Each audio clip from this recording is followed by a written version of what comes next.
네, 오늘은 우리 잘 알고 있는 가나혼인 잔치에 대해서 좀 살펴보려고 합니다. 뭐 이게 물이 변하여 포도주에 대한 이야기는 아마 다 들어보셨을 거라고 생각합니다. 근데 이 깊이 있는 의미가 뭔지를 좀 살펴보도록 하겠습니다. 먼저 장소는요, 갈릴리 가나입니다. 성경에 잘 등장하지 않는 매우 작은 마을인데요. 지금 보시면은 요 밑에 보시면 나사렛 있죠. 요 나사렛이 예수님이 태어나신 곳은 맞나요, 아니나요? 예, 예수님이 태어나신 곳은 어디죠? 그렇죠. 베들레헴. 네. 예루살렘 밑에 있는 베들레헴이고 예수님이 자라신 곳은 어디죠? 나사렛입니다. 그래서 예수님을 나사렛 예수라고 불렀죠. 그리고 저 위쪽에 보시면 예, 이쪽 위네요. 저쪽 위에 무슨 그 도시 있나요? 가버나움 있습니다. 이 가버나움 혹시 어딘지 아시나요? 예수님께서 실제로 공생에 사역하실 때 여기에 집을 얻으셨습니다.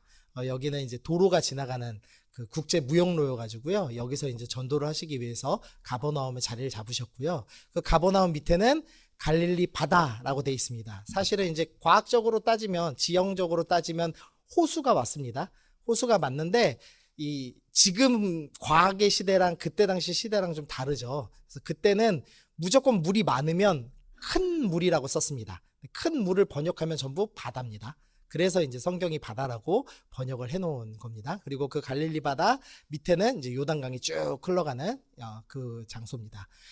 그 중에서 이제 나사렛에서 이제 북동쪽으로 6km 올라가면 가나라는 동네 있습니다. 한 언덕 3개 정도 넘어가면 되는 아주 가까운 동네에서 지금 첫 기적이 일어났습니다. 이때 이제 혼인에 초대받은 사람들 명단이 나오는데요. 먼저는 예수님 어머니 마리아가 나오고요. 그다음에 예수님이 나오고, 그다음에 제자들이 등장합니다. 아마도 이제 베드로, 안드레, 그다음 뭐 요한, 야고보, 요한 요 정도 하고 나다나엘이라는 사람이 가나 사람이었거든요. 그래서 그 정도가 아마 참여하지 않았을까라고 생각을 하고 있습니다. 근데 이제 포도주가 떨어졌습니다. 이 혼인잔치가 열리고 있는데 이 혼인잔치에서 포도주가 떨어졌습니다. 그래서 이게 이제 가진 의미가 좀 중요한데요. 먼저 이제 오해 하나만 좀 제거하겠습니다. 예수님의 지금 첫 기적이 이 가나 혼인잔치인데, 첫 기적으로 술을 만드셨습니다. 그러니까 이제 저희가 술을 마구 먹어도 되죠? 우리 청년들한테 한번 질문해 볼까요, 제가? 성훈아, 어, 예수님의 첫 기적으로 포도주를 이따만한 항아리로 600리터 만드셨거든. 술 먹어도 되지? 마음껏. 한 모금 정도는, 와, 어디서 들었구나. 예, 술 취하지 말라니까 한 모금 정도는 예, 먹을 수 있겠죠. 근데 이제 약간 변명 좀 하나 해드리면은요, 이 당시 이제 포도주 세 종류입니다. 하나는 이제 발효된 포도주라고 해서 이제 발효시키면 알코올 성분이 나오잖아요. 그래서 원액을 만들고 물에 한 두세 배를 이제 섞어서 만드는 포도주입니다. 근데 요거가 맥주보다도 도수가 낮습니다. 맥주면은 어느 정도인지 모르겠는데 이제 음료수라고 생각하시는 분들도 있잖아요. 네, 눈빛을 잘 피하시네요. 실제로 유럽에서 이 연구를 하면서 알코올 성분이 있는지 없는지를 확인할 수 있는 정도의 과학 기술이 생기고 나서 이 유럽 과학자들이 제일 놀란 것 중에 하나가 포도주에 알코올 성분이 있는 것 때문에 많이 놀랐답니다. 그러니까 포도주를 술로 여긴 지가 얼마 안 됩니다, 사실은. 한 200년, 300년도 안 된 겁니다. 그래서 이때 당시 포도주는 우리로 따지면은 이제 코카콜라 정도 생각하시는 게 사실은 좀 더 맞을 것 같습니다. 밑에 이제 새 포도주 돼 있는데요. 이거 발효가 안 됐습니다. 그러니까 뭐 사실 포도즙 수준이겠죠. 그리고 이제 포도주를 끓여서 만들기도 했답니다. 요거 그 프랑스 사람들이 왜 감기 걸릴 때 많이 먹는 거 있죠? 그 뱅쇼라고 혹시 들어보셨습니까? 왜 과일하고 와인 넣어가지고 팔팔 끓이면은 이 알코올 성분 다 날아가고 이제 프랑스 사람들 이제 감기 걸리면 그거 많이 먹는다 하더라고요. 그래서 아마 그런 종류의 이제 음료수였던 것 같습니다. 그래서 지금 이제 예수님이 술 만들었어, 그러니까 마음껏 술 먹자라고 하시면 안 될 것 같고, 코카콜라 만드셨다 이제 이 정도로 생각하시는 게 사실은 조금 더 문화적으로는 맞습니다. 어쨌든 근데 이제 중요한 건 이제 포도주의 의미가 중요한데, 유대인들한테 포도주는 이 포도주가 없으면 아무런 기쁨이 없다라는 격언이 있을 만큼 포도주는 잔치의 필수품이었습니다. 그래서 포도주는 기쁨과 잔치의 상징이고요. 심지어 어떤 일까지 있었냐면 이 혼인 잔치를 하면 보통 한 7일 정도를 지속했다고 합니다. 근데 7일이 못 가고 포도주가 떨어진 겁니다. 그래가지고 너무 화가 난 손님들이 그 혼인 잔치를 연 사람에게 소송을 건 기록까지도 나옵니다. 그러니까 이 잔치집에 포도주가 없다라는 수준이 우리 생각하고는 조금 레벨이 틀린 것 같아요. 저는 경상도에는 어떤 음식 꼭 올라와야 되는지는 잘 모르겠는데 저희 외가가 전라도거든요. 그 전라도에는 잔치에 꼭 올라오는 거 있습니다. 그렇죠. 홍어. 홍어 없으면은 저 전라도 할아버지들 되게 화내세요. 이게 잔치냐고 막 내장을 빼갖고 막 한번 꽈갖고 막 이런 욕하시잖아요. 막 그런 거 알고 가세요. 그 정도로 홍어는 없으면 안 되더라고요. 그래서 저도 이제 결혼할 때 결혼은 부산에서 부산 교회에서 했는데 저희 이제 외가 쪽에서 홍어 한 200만 원어치인가 갖고 오셨어요. 되게 비싸거든요, 사실. 근데 그런 느낌인 것 같습니다. 포도주가 없다는 건 말이 안 되는 상황인데 지금 오늘 가나 혼인잔치에 포도주가 떨어지는 아주 이제 심각한 상태에 지금 처하게 된 겁니다. 그래서 이제 어머니 마리아가 예수님께 포도주가 없습니다 라고 이제 이야기를 했습니다. 그랬는데 예수님이 이상한 말씀을 하세요.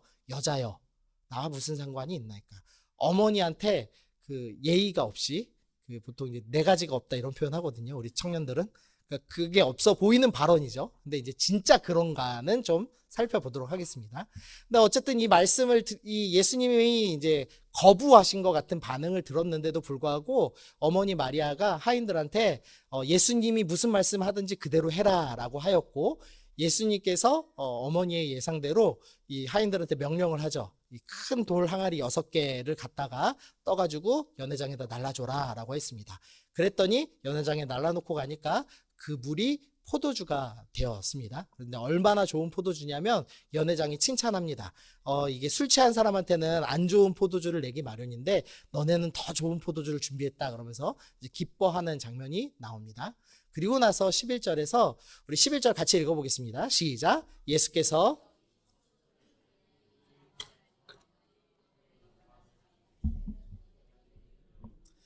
그래서 이 기적을 사도 요한 선생님은 표적이라고 불렀습니다. 근데 그냥 표적이 아니라 첫 표적인데요.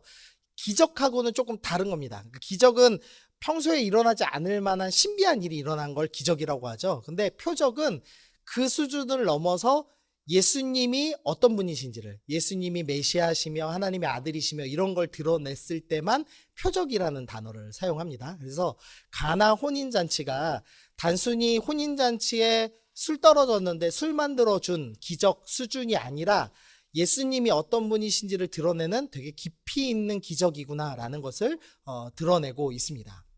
그러면 이제 어떤 기적인지 한번 살펴보겠습니다. 먼저는 이 마리아가 이 예수님께 요청하는 것 자체가 좀 이상합니다. 왜냐면 사실 이 혼인잔치가 마리아가 지금 행하고 있는 잔치가 아니죠. 마리아가 친척일 수는 있으나 이 혼인을 주도하는 사람이 아닙니다. 그런데 이제 포도주를 달라고 하죠. 그래서 이걸 놓고 학자들마다 의견이 완전히 달라집니다. 제가 이것 때문에 이번 주에 너무 힘들었는데요. 사실 이 주일 설교 많아서도 힘들었지만 이게 의견이 완전히 갈립니다. 정말 그 깊이 있는 학자들도 1번이라고 얘기하는 사람이 있고 2번이라고 얘기하는 사람이 있는데 저는 이제 2번을 더 선호합니다. 근데 1번 먼저 말씀드리면은요. 마리아는 예수님이 어떤 분인지 알았기 때문에 예수님의 능력으로 만들어 달라고 요청한 것이다. 이게 무슨 소리냐면 마리아가 그 성령으로 잉태하였죠. 그래서 예수님이 낳을 때 천사가 찾아오고 여러 신비한 일들을 경험을 했습니다. 그래서 마리아는 예수님이 하나님의 아들인 걸 알았기 때문에 하나님 아들이신 예수님한테 당신은 능력이 있으니 포도주를 만들어 주십시오 라는 요청을 했다라고 생각하는 학자들이 상당히 많습니다. 저는 이제 이걸 주장하지 않는데요. 저는 왜 이걸 이제 거부하냐면은요. 마가복음 3장 말씀 때문인데요. 예수의 친족들이, 그러니까 예수님의 친척들이 어떤 소식을 들었습니다. 그리고 예수님을 붙들러 나오는데 뭘 들었냐면 예수님이 미쳤다는 말을 듣고 왔습니다. 이 미쳤다라는 표현은 그냥 획가닥했다 이런 느낌이 아니고 귀신 들렸다는 표현입니다. 예수님이 귀신 들렸대라는 말을 듣고 예수님 가족이 출동하는데 그때 누가 출동하냐 하면 31절에서 예수님의 어머니가 같이 옵니다. 그래서 저는 개인적으로는 마리아가 믿음이 없는 사람이라고 생각하지 않습니다. 누구보다도 믿음이 있었고 경건한 처녀였던 것은 분명한 사실이지만 우리가 아주 믿음이 좋더라도 신앙이 흔들릴 때가 있잖아요. 여자가 난 자 중에 제일 큰 세례 요한도 감옥에 있으면서 예수님의 사역을 듣더니 당신이 오시리니까 아니면 다른 일을 기다려야 됩니까? 라고 질문한 적 있죠. 그래서 사실 사람은 누구든지 이제 믿음이 흔들리기 마련이죠. 그래서 저는 마리아가 개인적으로는 이 예수님의 사역을 온전히 이해하지 못했다고 생각합니다. 경건하긴 합니다. 그러나 온전히 이해하지는 않았을 거다라고 생각합니다. 그래서 저는 이제 두 번째를 선호하는데요. 남편 요셉이 사실 일찍 죽었습니다. 그래서 예수님은 목수의 일을 이어서 계속 하셨죠. 그래서 아마도 과부였던 마리아가 이 장남이었던 예수님을 많이 의지했었던 걸로 생각이 됩니다.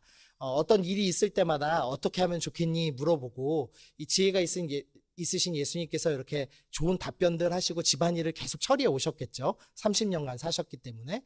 그래서 아마도 이 같은 친척 집에 어려운 일이 생겨서 이 예수님께서 어떤 지혜로운 해결책이 있지 않을까 해서 하소연한 것 아닌가. 이제 이 정도로 저는 생각을 하고 있습니다. 이제 왜 그런지는 다시 한번 이따가 설명을 드리겠습니다. 이 본문의 포인트는요, 이 예수님의 이상한 대답을 어떻게 이해하느냐가 사실은 이제 포인트죠. 4절 다시 한번 읽어보겠습니다. 시작. 예, 다시 한번 큰 목소리로 시작.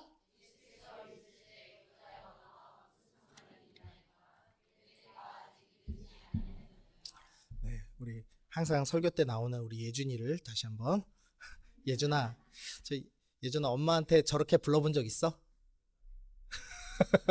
어? 한 번도 없지? 이렇게 부르면 어떻게 해야 되나요?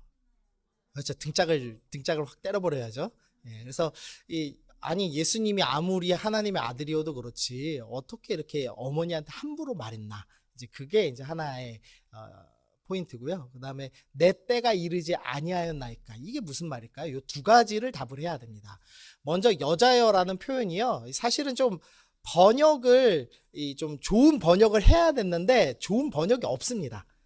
이 헬라어로는 귀네라는 이제 표현인데 뭐 뜻은 장성한 여인 이렇게 써놨는데 쉽게 말하면 이렇게 뭐 프랑스 말로 하면 마담 뭐 여사님 뭐 이 정도 표현이라고 할 수가 있겠습니다. 근데 이제 문제는 우리나라 말로 해도 그 자식이 엄마한테 김 여사님 이러면 이게 또 하대하는 느낌이잖아요. 그래서 어떤 말로도 번역이 안 됩니다. 그래서 여자여라고 썼지만 사실은 이 하대하는 표현은 절대 아닙니다. 존중하는 표현입니다. 그래서 예수님께서 이제 이 어머니에 대해서 존칭어를 쓴 건데 문제는 어머니한테 쓸 표현은 분명히 아닙니다. 그래서 예수님께서 지금 이 육신의 어머니 마리아와 약간 거리를 두고 계시는 겁니다. 이해가 되시나요? 그 예수님께서는 이제 개인으로서 사역하시는 게 아니라 정말 하나님의 아들로 메시아로 공적인 사역을 하고 계시는 거죠. 근데 이제 육신의 어머니 마리아가 자꾸 예수님을 자기 아들로 여긴다면 문제가 생기겠죠. 그래서 예수님께서는 이제 어머니와 이제 정서적인 거리를 띄기 위해서 이런 표현을 지금 쓰고 있는 겁니다. 그러면서 예수님께서 나와 무슨 상관이 있나이까 이제 이런 표현을 하시는데요. 이제 예수님과 마리아 모두 지금 혼인잔치에 포도주가 떨어진 것에 책임이 없다라는 의미입니다. 그러니까 이 잔치에 우리가 주인공이 아닙니다. 관계자가 아닙니다. 이런 의미로 지금 하는 말입니다. 그래서 당신이 무슨 상관이에요? 이제 이렇게 말하는 거는 절대 아닙니다. 그래서 한 학자가 좀 이렇게 유하게 번역해 놨습니다. 염려하지 마세요. 그것이 우리에게 무슨 상관입니까? 그것은 작은 것이고 쉽게 해결될 겁니다. 이제 이렇게 번역하기도 했습니다. 그래서 여자여 나와 무슨 상관이 있나니까 이거는 이제 나쁘게 표현한 게 아니라 거절은 거절인데 나랑 관계가 좀 떨어져 있는 상태를 어머니를 지금 지칭하고 싶어서 하시는 표현입니다. 왜 예수님께서 이런 표현을 하셨을까? 자꾸 이 후대 사람들이 이렇게 해석을 합니다. 마리아랑 예수님이랑 너무 특별한 관계이기 때문에 어머니 마리아가 요청했더니 예수님께서 예수님이 기적을 일으킬 때가 아님에도 불구하고 들어주신 거다. 사적 측문 때문에 들어주신 거다. 이제 이렇게 해석을 합니다. 뭐 한두 번은 은혜가 되기도 하죠. 부모 입장에서는 그게 기분 좋은 이제 해석인데 문제는 이제 카톨릭 사람들의 생각 때문입니다. 이 카톨릭 사람들이 어떻게 생각을 하냐면 예수님께 기도하는 게 좀 부담스러운 겁니다. 우리는 누구 이름으로 기도하죠? 예수님 이름으로 기도합니다. 왜냐하면 예수님께서는 심지어 우리 보고 친구라고까지 하셨습니다. 그 정도로 예수님께서는 우리랑 사랑하시고 우리랑 친밀하게 지내길 원하시죠. 그런데 이제 이 카톨릭 사람들은 예수님을 좀 부담스러워합니다. 그래서 예수님께 직접 기도하는 건 좀 부담스러우니까 같은 인간이었던 어머니 마리아한테 기도를 하자. 그래서 우리 어머니 마리아님 대신 예수님께 이렇게 기도를 전달해 주세요라고 기도를 합니다. 누구한테 기도하냐면 마리아한테 기도합니다. 근데 이제 문제는 뭐냐면 마리아한테 이제 예를 들면 이재함이가 마리아한테 기도를 해서 마리아가 그 기도를 예수님께 토스를 했습니다. 그리고 이루어졌습니다. 그러면은 이 기도가 이루어진 것에 잘한 사람이 누구 있는 건가요? 하나는 마리아가 어쨌든 기도를 넘겼으니까 잘한 거고 예수님이 이루어주시니까 잘한 거죠. 그러면은 기도를 이루어주신 그 의로움이 그 공로가 쌓인다고 믿습니다. 이 가톨릭 사람들이. 그래서 기도가 100짜리 공로가 쌓이는 기도라면 그래도 한 마리아가 한 30은 그래도 예수님께 전달했으니까 30 정도는 네가 먹고 한 70 정도는 예수님이 이루어 주신 거지 이렇게 생각을 했습니다. 근데 문제가요. 지금 카톨릭 사람들 논리에 의하면 마리아가 적어도 2000년 동안 이 모든 성도들의 기도를 예수님께 대신 전달하는 놀라운 공로를 행했죠. 이해가 되세요? 저희 이 신앙과는 전혀 다른 겁니다. 이 카톨릭 사람들은. 그래서 내 기도를 대신 옮겨주신 게 수천 년 동안 수많은 사람들의 기도를 대신 옮겨주셔서 그 공로가, 그 의가 엄청 많이 쌓였다는 겁니다. 그래서 남미 쪽 카톨릭은 뭐라고 주장하냐면 마리아께서 너무 공로가 많이 쌓여서 사실상 예수님과 비견할 만한 공로가 쌓였다. 그래서 이제는 삼위일체라고 하지 말고 사위일체라고 해야 된다라고 주장하기까지 합니다. 이제 카톨릭 중에서도 그래도 성경을 좀 제대로 보시는 분은 마리아한테 기도할 수 있지만 그래도 우린 예수님 믿는 거야 라고 삼위일체 주장하거든요. 근데 이제 급격한 사람들은 벌써 사위일체를 주장합니다. 이건 확실히 이제 우상숭배가 되는 거죠. 그래서 예수님께서 이제 이런 여러 가지들을 미리 보고 계시기 때문에 저는 개인적으로 마리아가 신앙이 너무 뛰어나서 뭔가를 보고 얘기했습니다라는 해석을 지지하진 않습니다.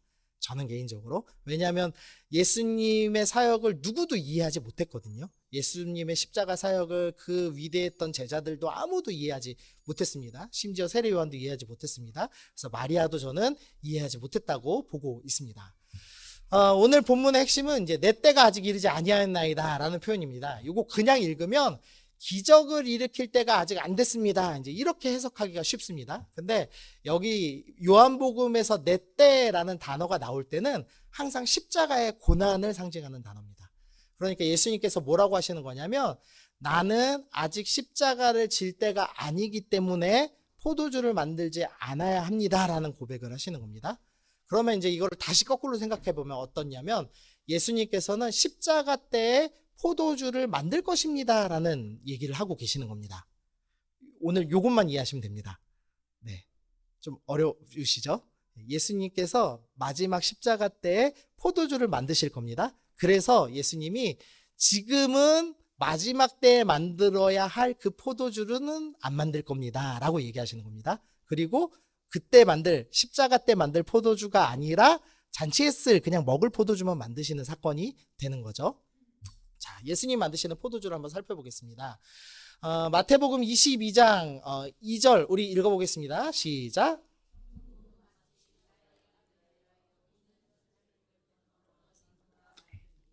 네, 성경에서 천국을 비유할 때 뭘로 비유하냐면 혼인잔치로 비유합니다. 그리고 우리가 요한계시록 마지막 21장 22절에 보면 21장 22장 그 두 장에 보면은 내가 신부 곧 어린 양의 아내를 보여줄 거야 라고 하면서 그 아내로 거룩한 성 예루살렘을 보여주는 스토리가 나오죠. 그리고 우리 천국설교에서 살펴봤지만 이 예루살렘 안에 하나님의 신부가 되는 하나님의 백성들이 살고 있고 그 백성과 예수님의 결혼, 하나님의 결혼 잔치가 이루어져서 영원히 잔치를 베푸는 곳, 그게 바로 천국이라는 걸 살펴봤습니다. 그래서 천국은 혼인잔치 하는 곳입니다. 근데 혼인잔치가 있는 곳에는 반드시 유대인들한테는 뭐가 있어야 되냐면요, 포도주가 있어야 되는 거죠. 그래서 예레미야 31장에서도 이 마지막 하나님 나라를 설명합니다. 우리 빨간 글씨만 읽어보겠습니다. 시작.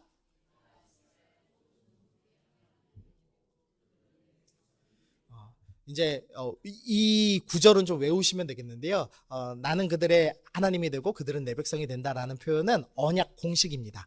그러니까 나 너네랑 영원히 함께 살 거야. 천국 만들고 영원히 함께 살 거야를 항상 말씀하실 때마다 나는 그들의 하나님이 되고 그들은 내 백성이 되리라는 말씀하십니다. 그래서 요 말씀 딱 나오면 아 이거 마지막 때에 천국에서 나랑 함께 하신다는 거구나 라는 표현인 걸 아시면 됩니다. 그래서 마지막 때인데 그때 뭘 만드냐면요, 파란 글씨로 써 있죠. 새 포도주를 만들어서 기쁨이 넘치게 할 거야 라고 예레미야 선지자를 통해서 예언했습니다. 또 아모스 선지자도 동일하게 예언하는데요, 다윗의 무너진 장막을 일으킬 거야. 이건 이제 다윗의 나라, 새 예루살렘, 똑같이 천국을 의미하는 표현입니다. 이거 다시 일으킬 건데 일으킨 다음에 뭘 할 거냐, 포도원을 가꾸고 포도주를 만들 거야. 그래서 천국은 기쁨의 상징인 포도주가 넘칩니다 라고 성경은 계속해서 일관적으로 이야기를 하고 있습니다. 자, 네, 그리고 나서 오늘 우리 오전에 읽었던 말씀이죠. 계시록 14장에 보니까 그도 하나님의 진노의 포도주를 마시리니 하면서 포도주가 기쁨의 포도주만 있는 것이 아니라는 것을 성경이 설명합니다. 이 포도주는 하나님의 진노가 완전히 100% 부어진, 물을 전혀 섞지 않은 순도 100%의 진노라고 말씀드렸죠. 그리고 예수님께서 이 받으시는 잔, 누가복음 22장 42절에 이르시되 아버지여 만일 아버지의 뜻이거든 이 잔, 이 십자가를 내게 옮기소서라고 할 때 이 잔, 이 십자가, 이게 모두 진노의 포도주를 가리키는 단어였습니다. 그래서 성경에 두 가지 포도주가 있는 거죠. 하나는 진노의 포도주, 하나는 기쁨의 잔치 때 쓸, 천국 잔치 때 쓸 이제 새 포도주, 기쁨의 포도주가 있는 겁니다. 누가복음 22장입니다. 우리 읽어보겠습니다. 시작.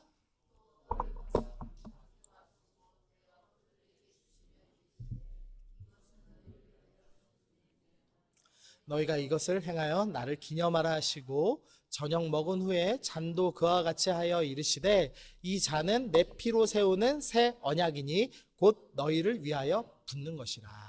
이 잔은 예수님께서 언제 말씀하시는 거죠? 무슨 식을 행할 때? 성찬식 행할 때. 저희가 다음 주에 이제 성찬식을 행하죠. 그래서 이 성찬식을 행할 때 포도주, 이 포도주 잔을 얘기합니다. 근데 이 포도주는 뭐를 말씀한다고 하나요? 예수님의 피를 의미한다라고 말씀을 하고 있습니다. 그러니까 예수님의 피는 기쁨의 포도주고 하나님의 진노의 포도주가 따로 있다. 이렇게 두 종류의 포도주가 있습니다 라고 설명하는 겁니다. 그래서 제가 유치하지만 좀 이렇게 그림을 그려봤습니다. 온 인류가 범죄하고 타락했습니다. 그래서 모든 피조물이 다 심판받을 겁니다. 심판받는다는 것의 다른 표현이 바로 진노의 포도주를 부으신다라는 개념입니다. 그래서 모든 것은 이제 파괴되고 하나님의 심판을 당하게 될 것입니다. 그러나 예수님을 믿는 사람들은 예수님이 그 피를 필터해 주십니다. 쉽게 설명하려고 이렇게 말씀드리는 겁니다. 진노의 포도주는 예수님이 대신 받으시고 필터링 해가지고 이 분홍색으로 된 기쁨의 포도주로 바꿔주신다는 설명을 하고 있는 겁니다. 성경이. 그래서 이 가나 혼인잔치의 중요한 의미는 뭐냐면 예수님께서 혼인잔치에 포도주가 없는 슬픔의 상태를 보시고 기쁨의 포도주를 만드시면서 기쁨의 상태로 바꾸신다는 표현입니다. 그러니까 우리가 살고 있는 이 땅은 우리가 아무리 노력하고 애쓰더라도 결국 진노당할 수밖에 없는, 심판당할 수밖에 없는 슬픔의 공간이죠. 그래서 혼인잔치집일지라도 결국은 궁핍이 있고 마름이 있고 슬픔이 있는 상태가 됩니다. 그런데 예수님은 기쁨의 포도주를 만드셔서 이 잔치를 기쁨의 잔치로 바꾸시는 분입니다 라는 설명을 해주는 겁니다. 근데 그 기쁨의 잔치로 어떻게 바꾸시냐, 자신께서 십자가에 달려 죽으심으로 우리의 죄를 해결하시고 예수님께서 그 진노의 포도주를 모두 자기가 다 받으시고 우리에게는 기쁨의 포도주로 바꿔주셔서 영원한 하나님 나라에서 기쁨을 누리게 만드십니다 라고 이야기하는 스토리가 되는 겁니다. 자, 쉬우시죠? 그래서 이게 첫 기적인 겁니다. 예수님이 어떤 기적을 첫 기적을 할까 이제 고민하셨을 거 아니에요. 이 하늘에서부터 준비하실 때. 근데 내가 내가 무슨 일 할지를 알려줘야지 하면서 이제 정하신 겁니다. 나는 너희가 받아야 될 진노, 없음, 궁핍, 실패, 그 모든 것들을 기쁨으로 바꾸는 분이야를 보여주시기 위해서 이 첫 번째 기적을 준비해주고 계시는 거죠. 그래서 이제 제가 정리해놨습니다. 죄인은 하나님의 진노의 포도주를 마셔야 한다. 예수님은 내가 마셔야 할 진노의 포도주를 대신 마시고 십자가에서 흘리신 용서와 구원의 포도주를 우리에게 주신다는 겁니다. 그래서 이 이제 어떤 은혜가 있냐면 마지막 줄만 좀 읽어볼까요? 시작. 먹음으로 지은 죄가 먹음으로 해결되는 은혜. 우리가 뭘 먹어서 죄를 졌죠? 선악과 먹어서 범죄했습니다. 타락했습니다. 그런데 우리가 뭘 먹음으로써 다시 구원받죠? 예수님의 살과 피. 그래서 그것을 상징하는 성찬식 때 떡과 포도주를 우리가 먹는 거죠. 그래서 먹음으로 너희가 죄졌지만 너네 먹음으로 다시 내가 너네를 해결해 줄게 라고 말씀하시는 게 성경의 이 큰 스토리입니다.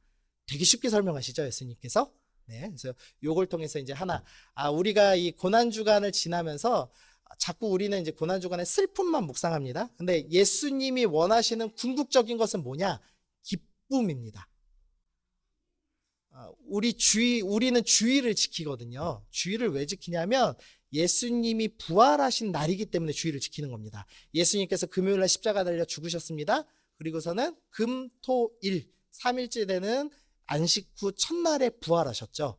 그래서 예수님을 믿는 사람들은 안식일을 지키지 않습니다. 더 이상. 우리는 안식 후 첫날인 부활을 기념하여서 주의를 지킵니다. 왜냐하면 이제는 우리의 슬픔은 다 뒤로 간 겁니다. 예수님께서 다 해결해 주셨고 우리는 온전히 기쁨을 누리기 때문에 안식일이 아니라 주의를 지키는 거죠. 그래서 고난주간을 지나시면서 금식도 하시고 슬픔을 예수님의 그 고난 충분히 묵상하십시오. 그러나 거기서 그치시면 안 되고 그렇지만 주님께서 나를 기쁘게 하셨다. 진노의 포도주가 아니라 기쁨의 포도주를 주셨다는 것을 늘 기억해야겠습니다. 그게 이제 오늘 핵심이고요. 하나만 이제 적용 하나 더 나누겠습니다. 기쁨을 누리다라는 제목을 정해봤는데요. 이 혼인잔치를 준비한 사람이 아마도 엄청난 노력을 했을 겁니다. 이 혼인잔치를 할 때 신랑이 집을 1년간 준비합니다. 당연히 잔치도 1년 이상 준비를 했겠죠. 그런데 포도주가 똑 떨어졌습니다. 우리가 인생 가운데 이 여러 가지 준비를 많이 하실 겁니다. 우리 특별히 중고청 우리 학생들 인생의 즐거움을 위해서 많은 준비를 하고 계시죠? 공부를 안 해서 양심에 찔리는 청년들도 있는 것 같긴 한데, 어쨌든 우리가 인생 가운데 우리의 인생의 기쁨을 위해서 많은 노력과 준비를 하죠. 그러나 그 기쁨을 우리가 온전히 못 누립니다. 사실 아프기도 하고 우리가 뭐 사고도 일어나기도 하고 시험을 열심히 공부했지만 시험에 똑 떨어지기도 하고 직장에 취업을 시도하는데 취업이 안 되기도 하고 여러 가지 어려움이 있습니다. 이 땅에서는 기쁨을 온전히 누리지 못합니다. 근데 이 오늘 본문이 우리에게 설명해 주는 것은 너희가 이 땅에서 어려움 겪을 수 있지만 예수님께서 너희와 함께 하시며 너희의 이 어려움을 기쁨으로 바꾸시는 분이다. 예수님은 기쁨의 하나님이시다라는 것을 우리에게 설명을 해 주고 있는 겁니다. 자, 우리 색깔 있는 부분만 읽어보겠습니다. 시작.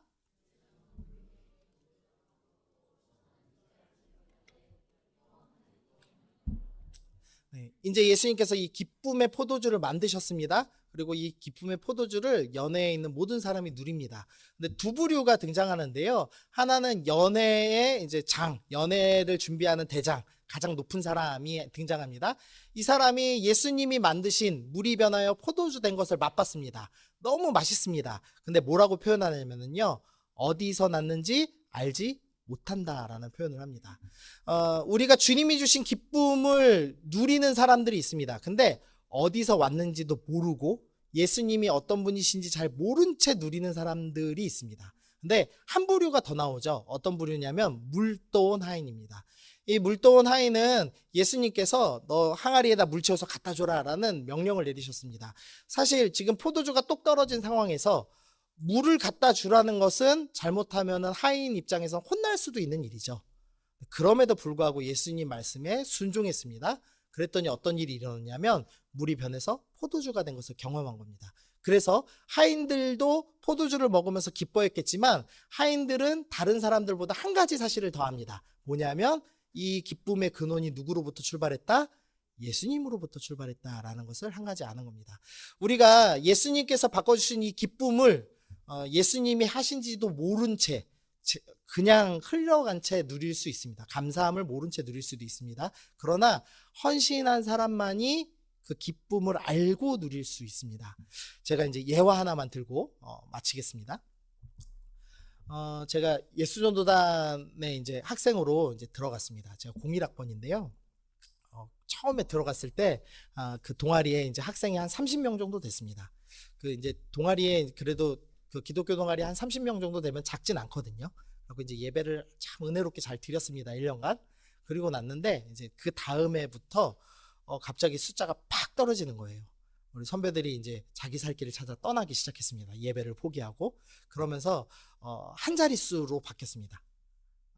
30명이 모이던 공동체가 그 다음 해부터 9명, 8명 이렇게 줄기 시작하는 겁니다. 그러면서 이제 제가 그때 이제 아침에 이제 저희가 8시에 묵상 모임을 하거든요. 대학생들 훈련할 때. 이제 1학년 때는 이제 아침에 묵상 오면 7, 8명씩 항상 묵상을 했습니다. 그랬는데 2년차 되니까 어떻게 되냐면 저 혼자 나오는 거예요. 저 혼자 묵상을 하고 점심시간에 중보기도 합니다. 점심에 모이면은 간사님하고 저하고 딱 둘이 모입니다. 그렇게 이제 몇 년을 보냈습니다. 제가 이게 하나님을 믿었던 공동체가 몰락하는 걸 보는 거죠. 그게 이제 되게 힘든 일이잖아요. 또 매일 아침마다 혼자 아무도 없는 데 있다는 거는 정말 외로운 일이거든요. 그래서 이제 기도하기 시작했습니다. 주님, 왜 이렇게 나한테 어려움을 주십니까? 나는 어떻게 해야 됩니까? 이제 이런 기도를 하기 시작했는데 어느 날 이렇게 제가 그렇게 신비한 체험을 많이 하는 사람은 아닌데 주님께서 이제 말씀을 한번 주신 것 같아요. 뭐라고 말씀하시냐면 너 여기서 계속 헌신할 수 있겠니? 라고 물어보시는 거예요. 그러면서 뭐라고 그러냐면 네가 열심히 헌신하면 너는 부흥을 볼 거야 라고 하셨을까요? 주님이 되게 잔인하신데 저한테 너가 부흥을 못 볼 거야. 그래도 너는 헌신해야 돼 라고 말씀하셨어요. 여러분 그 말씀 들으면 어떡하실래요? 너는 끝까지 부흥 못 볼 거야. 네가 아무리 열심히 노력해도 니네 후배들 이렇게 안 모인다. 그런데 너 헌신해야 돼. 그러면 너의 다음 세대가 부흥할 거야. 근데 너는 부흥 절대 못 볼 거야. 이렇게 말씀하셨습니다. 주님 음성 맞겠죠? 근데 어떻게 해야 될까요? 그럴 때. 그렇죠. 해야죠. 그래서 제가 했습니다. 근데 정말 그래도 저는 좀 기대감이 있었거든요. 혹시나 그래도 조금 더 주시겠지. 정말 끝까지 안 주셨어요. 그런데 제가 이제 대표 리더를 하면서 신입생들 몇 명을 이제 받았습니다. 한 4, 5명을 받았습니다. 그 아이들 훈련시키고 저는 이제 졸업을 했습니다. 제가 부끄럽지만 이제 학교를 10년 다녔거든요. 그래서 2010년도에 졸업을 했습니다. 그리고 나서 11년째에 제가 받았던 그 신입생들이 리더가 되고 그 아이들이 부흥해서 30명을 회복했습니다. 네. 저는 그 예배를 한 번도 못 드렸습니다. 근데 제가 저걸 아는 겁니다. 물돈 하인의 기쁨을 아는 겁니다. 제가 그래서 제 전공이 뭐냐면 작은 교회 가는 겁니다. 제 동기들이 사실 이렇게 큰 교회 출신들 되게 많거든요. 그리고 이제 큰 교회 선호합니다. 저는 작은 교회 선호하고 제 기도 제목은 100명 이하 교회에서 담임되게 해주세요 였어요. 왜냐하면 저는 그거 견딜 수 있어요. 왜냐하면 기도할 때 주님께서 역사하신다는 걸 봤기 때문에 내가 부흥을 직접 보지 못하더라도 주님께서 원하시면 역사하실 수 있다는 걸 알기 때문에 주님 저는 그 불쏘시개 될 수 있어요. 저 보내주세요. 이렇게 기도를 했습니다. 그리고 물돈 하인의 기쁨을 받죠. 제가 그때 이제 신입생 받았던 아이들 중에서 5명이 사역자입니다. 3명이 목사님이고 1명이 여전도사고 1명이 여자분인데 이제 간사님 되셨습니다. 그 10명 가까이밖에 안 되는데 5명 사역자 된 것도 되게 큰일이잖아요. 하나님의 은혜를 베푸신 거죠. 그래서 저는 물돈 하인의 기쁨을 압니다. 근데 그 기쁨 정말 큽니다. 저는 여러분들이 어디서 나온지도 모르는 기쁨을 누리면서 그냥 교회가 부흥하나 보다. 예배 그냥 뜨겁게 드리나 보다. 뭐 좀 좋아졌네. 요 정도의 기쁨을 누리시지 말고 물돈 하인이 누리는 물을 뜨고 이해되지 않는 말씀에 순종하면서 느꼈던 그 기쁨을 누리시는 여러분들 되셨으면 좋겠습니다.